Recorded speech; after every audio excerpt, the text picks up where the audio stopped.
देखिए, ये सुशीला मंडल है, इसका परिवार हमारी पार्टी का समर्थक है। ये सुशीला मंडल इधर खड़े। हाँ, यही है। इसकी बहू और इसके बेटे बूथ पर काम कर रहे थे पार्टी की तरफ से, और टीएमसी के लोग बूथ कैप्चर करने की कोशिश कर रहे थे, उसका विरोध किया।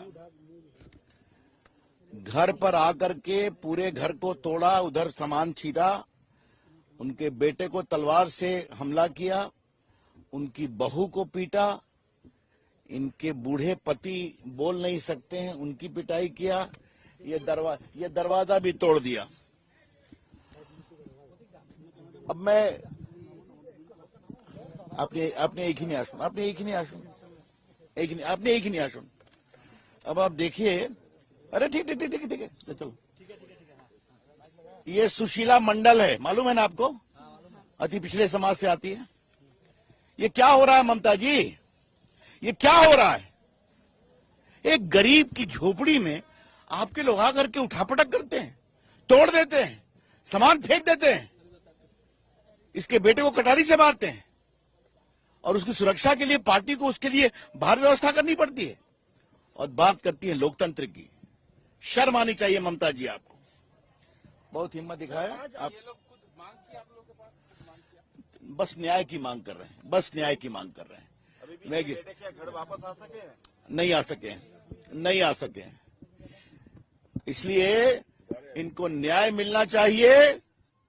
मैं उम्मीद करूंगा पुलिस सुरक्षा देगी, इनका बेटा इनकी बहू यहां आ सके।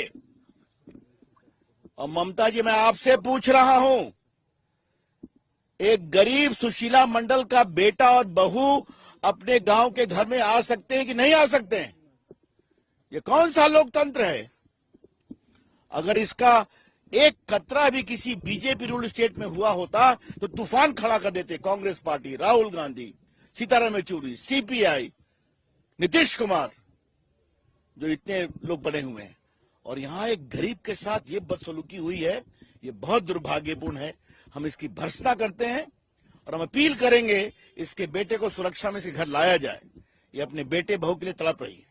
कब की घटना है? कौन लोग इसकी जिम्मेदार? ये 8 तारीख को वोटिंग के दिन की घटना है। कौन लोग जिम्मेदार है? कौन लोग आए थे? कुछ बताया उन्होंने? हमने कहा कि चीनी ना, इन्होंने चीना नहीं, लेकिन वहां टीएमसी के लोग बूथ कैप्चर कर रहे थे, उसका विरोध किया था। आप समझ सकते हैं। ममता बनर्जी अभी प्रेस कॉन्फ्रेंस कर कह रही है कि फैक्ट फाइंडिंग टीम बंगाल आ रही है, लेकिन दूसरी जगह में जहाँ तो इसका मैं जवाब दे चुका हूं। मणिपुर में अमित शाह 4 दिन रहे कि नहीं, बाकी लोग गए कि नहीं? अभी ममता जी, आप हमसे सवाल मत पूछे, मैं आपसे सवाल पूछ रहा हूं। इस सुशीला मंडल का बेटा अपने गांव आ सकता है कि नहीं? বাড়িতে আসতে দেবে না বলছে।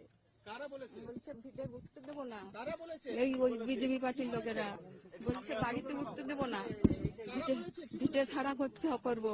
এই বিজেপি পার্টিটা বলছে, বলছে ভিটা ছাড়া করবো বাড়িতে উঠলে, এখন যদি না আসে।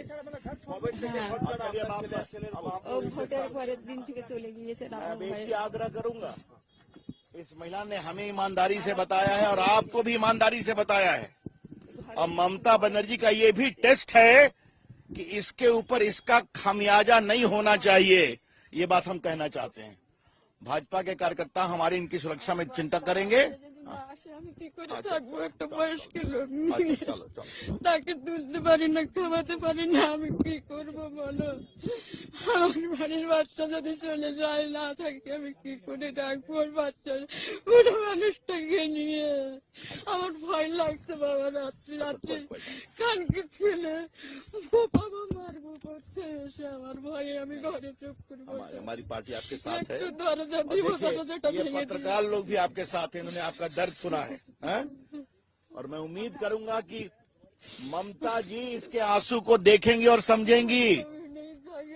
और आप एक गरीब सुशीला मंडल रो रही है अपने बेटे के लिए, बेटा घायल है, और अपनी बहू के लिए, उनको बिल्कुल लाना चाहिए। ठीक है।